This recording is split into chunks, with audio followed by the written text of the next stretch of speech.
I'm Jessie Masioliva. I'm from Labindam, but I live in Mombasa. I like listening to Gold FM. Only the classic hits. Hi, I'm Sadie Sakio from Kashmir Lotoka. I like listening to Gold FM. Only the classic hits. My name is Sakata Losana. I'm from Butua and I love listening to Gold FM. Gold FM. Only the classic hits. In the news tonight, new Tamavuaiwai Bridge needs inspection. More drugs uprooted in Kandahar. And Methodist Church reduces annual budget.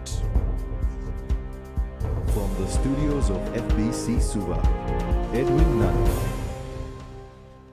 The newly built Tamavuaiwai Bridge will be under constant monitoring for the next 3 years after engineers identified adverse ground conditions. The base of the bridge towards Suva is fine, but the ground on the Lami side has been deemed poor because there is about 50 meters of silt. Kritika Kumar reports there is no risk to the structure, but there may be a need for continuous remedial work. The only solutions to the poor ground conditions would have been to extend pile support for 120 meters, but that alone would have cost more than the entire bridge.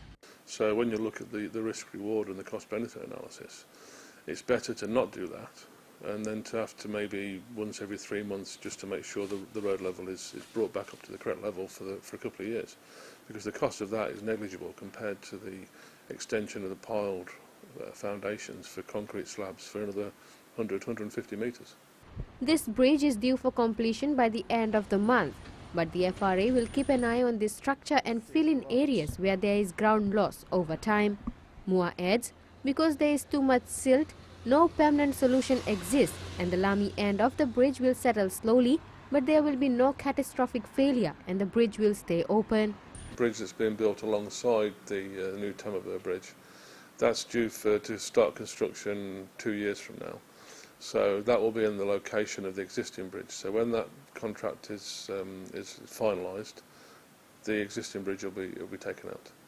Minister for Infrastructure Chone Osamate says the bridge is a major link between the capital city and Lami along the Queen's Road. There is another part of this that will be happening later on. The Tamavuaiwai Bridge is a part of a lot of people use that, but it's going across from Suva to Nandi and across to Lami. So we're very glad that we're nearing its completion. This bridge was to be completed by April, but work was delayed due to ground conditions and raw material supply from overseas. Now it's due for opening by the end of this month. Kritika Kumar, FBC News. 6,700 marijuana plants were uprooted from 5 different farms in Kandahar in the past week. 2 raids were conducted in Nadomoto, resulting in the seizure of more than 1,000 plants. Another 2 raids were conducted in the Lavindi Hills, Nakasaleka, where more than 5,000 plants were uprooted.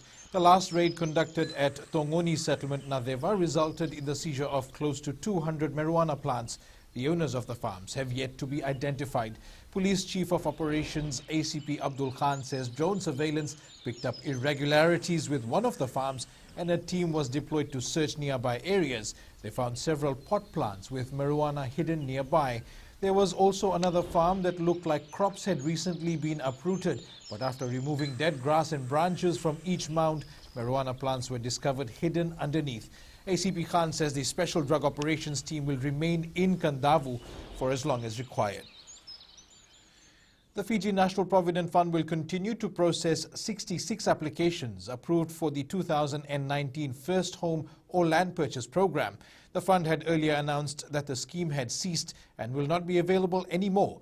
Kelly Vadala reports that 648 applications were received last year. The FNPF was chosen to administer village housing applications for last year's First Home or Land program, and 24 have been paid out and completed. As you know, these sort of things on a first in, first out basis, 5.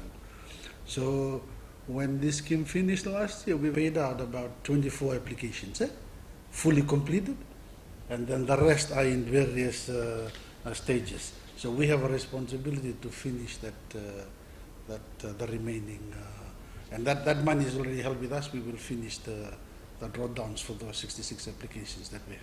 Alipati Wangerawai says the FNPF still provides housing assistance for those who have plans to build their homes. They can come to us, we provide the equity, and then they can go to the other approved lenders, whether it's one of the banks or housing authority to build their houses. That is still the ground of withdrawal and assistance that's very much open now.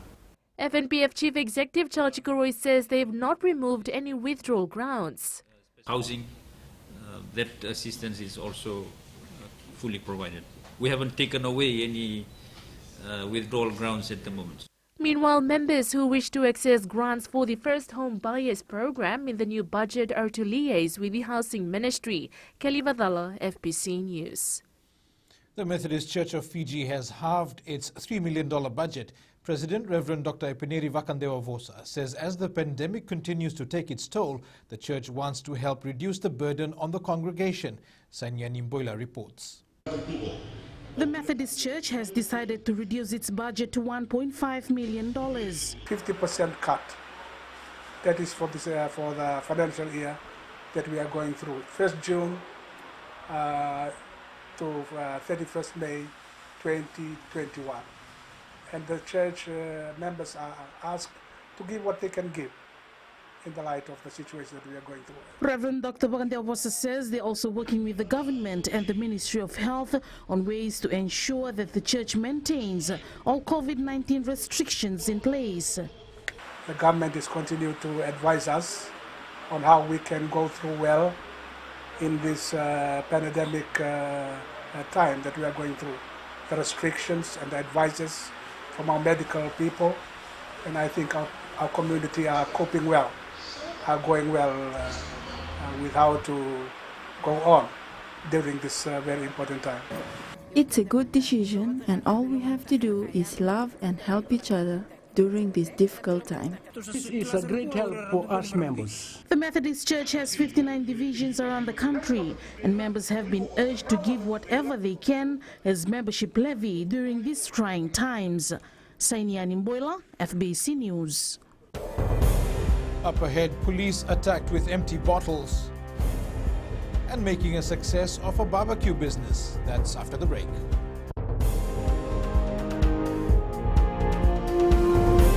मेरा नाम शिबू है मैं तवा town में रहता हूँ and I love listening to Mirchi FM. Mirchi FM, it's hot. My name is Kartik Abdestan. Aura ba में Mirchi FM, it's hot. नमस्कार मैं हलीम हूँ लंबासा से मैं हमेशा मिर्ची FM सुनता हूँ मिर्ची FM is hot in लंबासा Mirchi FM, it's hot.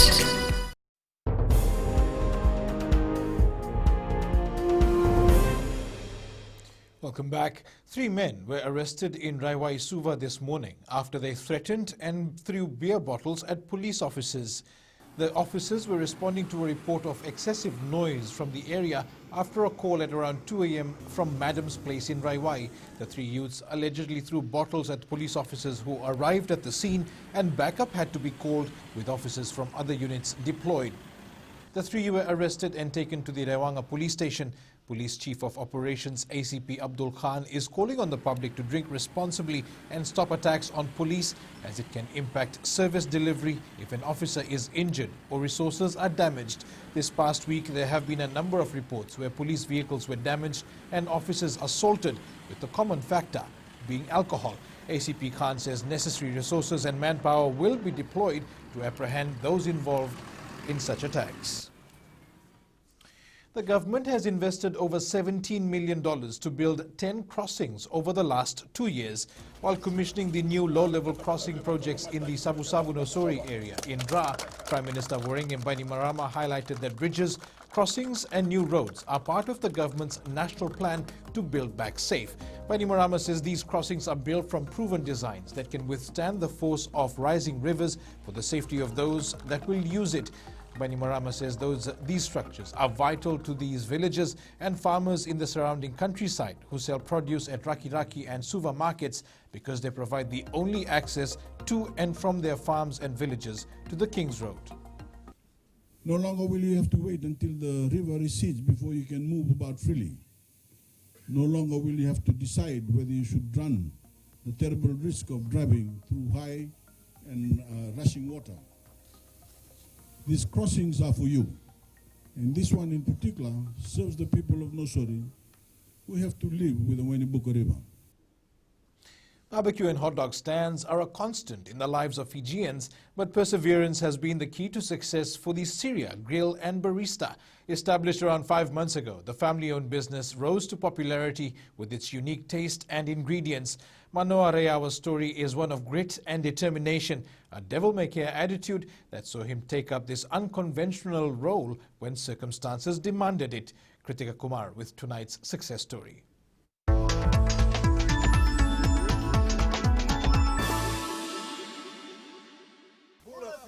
Born and raised in Nabundrau, Nodorewa, Reawa had a passion for cooking, however became a sailor and a fiber optics engineer by profession. And I'm a fiber optics engineer. And from fiber optics engineer, I've gone out and right to ROV, remotely operated vehicles.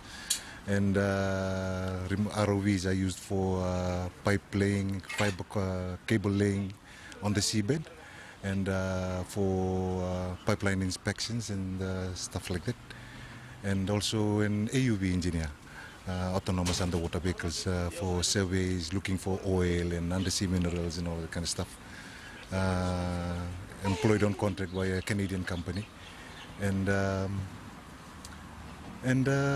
just a week after arriving from Brazil, the lockdown took place.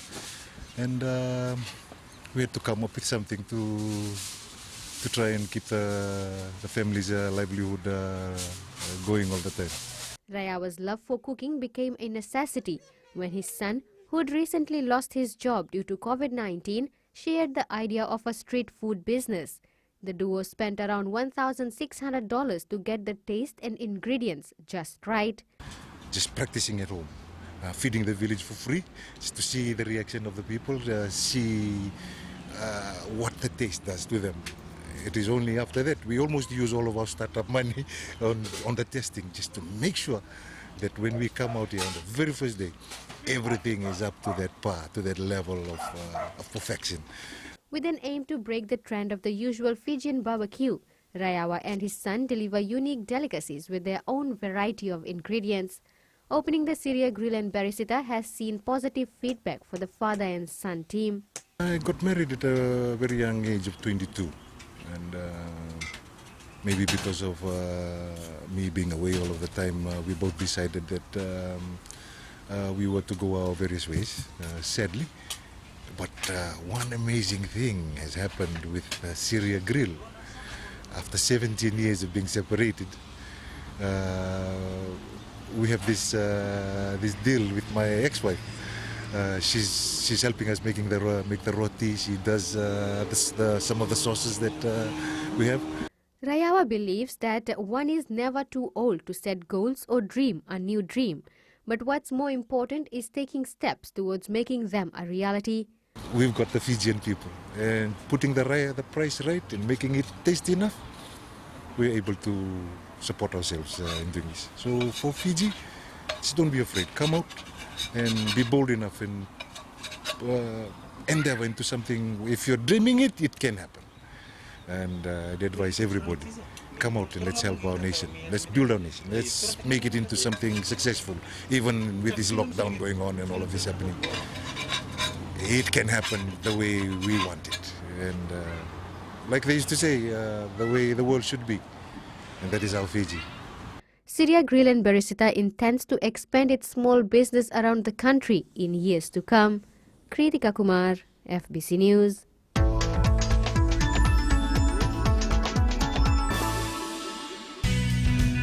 In sports tonight, Namronga is next Fairbrother challenger. And Lami Futsal lives up to underdog tag. This and more after the break.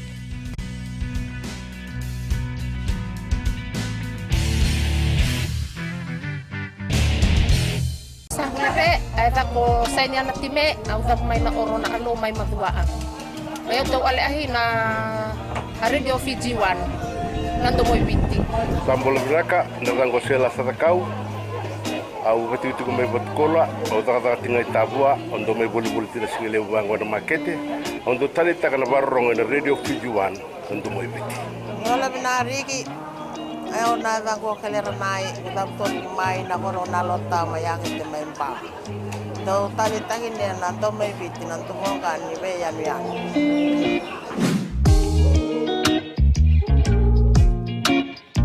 Radio Fiji One, Nando Moiviti.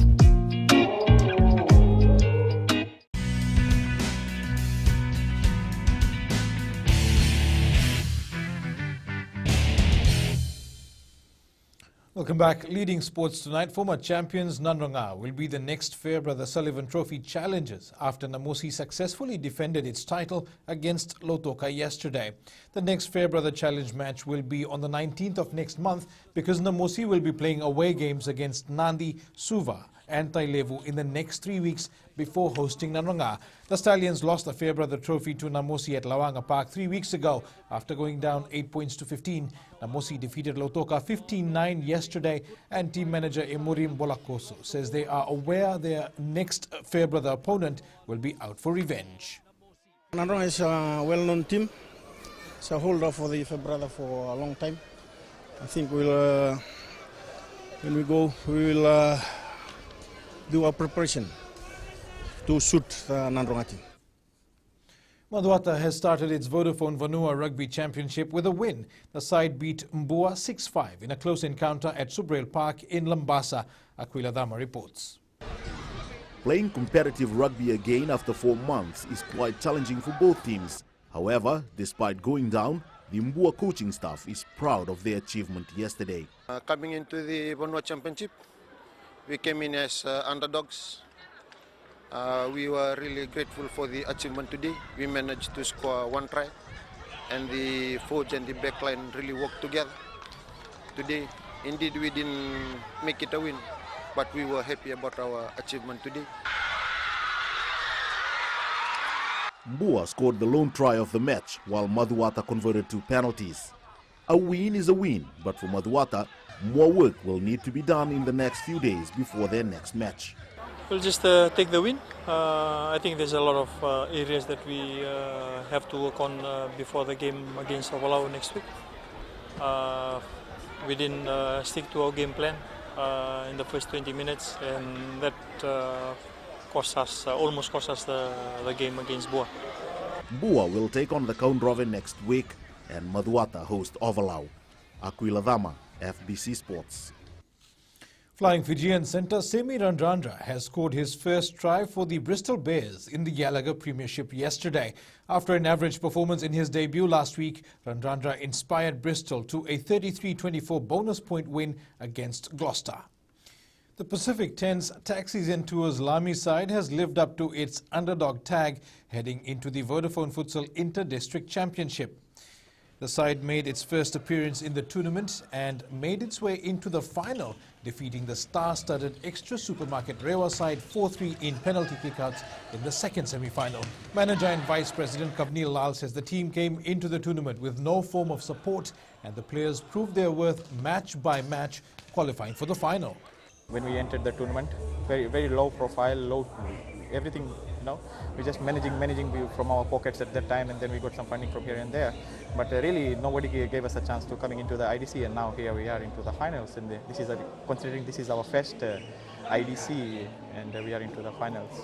So yeah, it's a great achievement for the team and for the boys. They played really well, and they deserve to be there. They deservingly are there in the finals. So no questions on that. They deserve to be in the finals. Tailevu Netasiri and Hyperchem Lautoka have claimed the 7th and 5th place respectively in the Vodafone Futsal Inter-District Championship. Tailevu Netasiri defeated Reketi 4-3 in the 7th and 8th position playoff. Goals were scored by Prashant Chand, Ashnil Chand, Kavinesh Lal and Sushil Singh, placing them 7th. The Blues scored through the boots of Malakai Rakula, who secured a double, and a goal each by Vuniudi Tikomai Mekere and Samuel Andrundru, who came away with a 4-0 win over the House Vale Builders Tavua.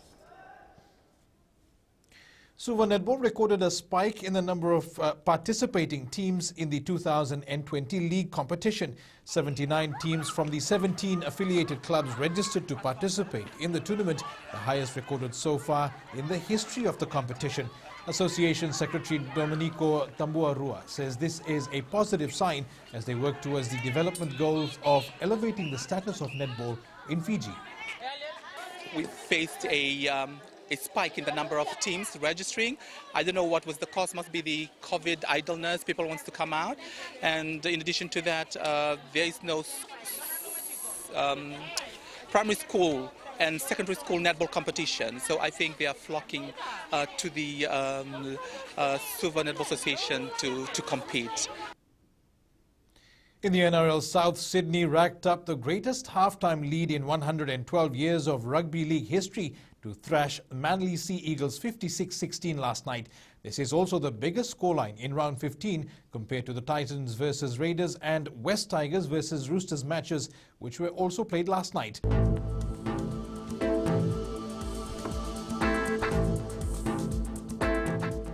Fine, apart from brief showers, prevailed over the eastern parts and interior of Fiji. Mainly fine weather with isolated afternoon or evening showers were experienced over the rest of Fiji. Looking at the west, it was mostly fine, but there's a chance of evening showers. Eastwards from Pacific Harbour to Suva, a mixed bag of sun and rain for most of the day. And up north, it was mostly fine in Lambasa, while Savu Savu saw some showers. There is a possibility of evening showers. At sea, an easterly wind flow prevails over Fiji waters. Easterly winds 15 to 20 knots, moderate to rough seas, moderate easterly swells. Turning to the tides, high tide is at 10:05 p.m. with low tide at 4:13 a.m. Sunrise is at 6:20. For tomorrow, mostly fine conditions with a chance of evening showers in Suva and Savu Savu. Brief showers over the eastern parts and interior of the larger islands. Fine elsewhere, easterly winds 15 to 20 knots, moderate to rough seas, moderate easterly swells. And recapping our main stories, new Tamavuaiwai Bridge needs inspection. More than 6,000 marijuana plants uprooted in Kandahar, and Methodist Church reduces annual budget. For these stories and others, you can tune in daily to our sister station Gold FM. To our poll question this week, we are asking, should players found guilty of using drugs be banned from playing for life? Visit our FBC website to answer. And you can send us newsworthy pictures and videos on email fbcnews@fbc.com.fj or share it with us via our Facebook page FBC News. You can also follow and tweet at FBC News or hashtag FBC News. That's your news for tonight. Until tomorrow, Modemanda.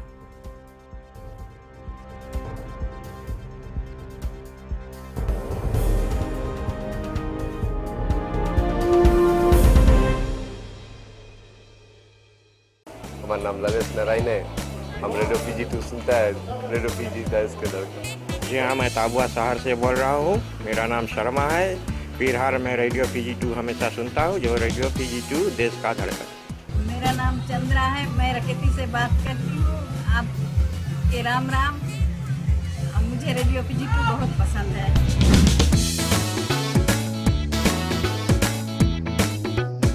Radio PG 2 देश की धड़कन।